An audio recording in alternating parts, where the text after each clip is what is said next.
Sa ibang balita, tumagal ng halos 9 oras ang hostage-taking sa Domingo, Barangay Balon Bato, San Juan. Para sa kabuang ulat, nasa linya ng ating komunikasyon si Gerald Raniez. Gerald?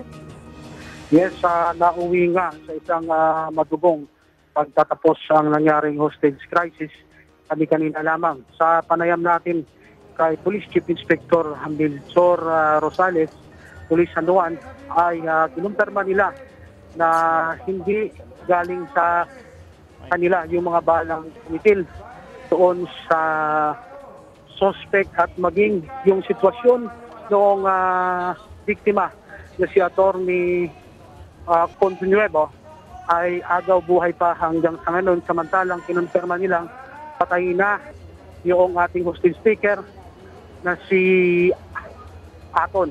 Sa ngayon ay patuloy pang pinoproseso ng mga operatiba yung crime scene at isa pa yung sinasabi nila na yung suspect ay tinuloy nga yung kanyang banta kanina na binaril niya yung kanyang yung attorney biktima, patapos siya itong barilin ay nagbarilin ito sa kanyang sarili.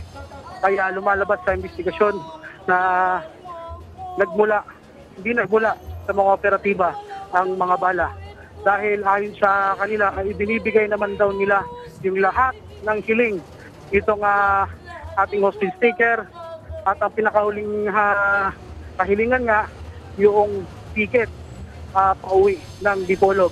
Kung saan ginawa naman nila pero hindi na ito magagamit pa gawa ng nasawi na yung hostage taker at agaw buhay naman yung abogadong biktima. At yan muna ang huling mga kaganapan mula rito sa San Juan na kasalukuyan pa ang isinasagawang investigasyon. Jan Ming. Yes, Gerald. Mayroon na ba tayong detalye kung saan tumama yung bala noon sa abogado? Yes, Jelme, yung tama ay sa ulo. Kasi nilabas kanina yung abogado sa kainang structure ay nakasubsob ito at duguan yung ulo. Mm-hmm. Oo. Ito ay bala mula sa 38 na hawak-hawak noong security guard na suspect. Matapos nga binaril yung biktima ay baril din ito sa sarili. Alright. Jelme. Alright, maraming salamat. Gerald Raniez, nag-uulat mula sa San Juan.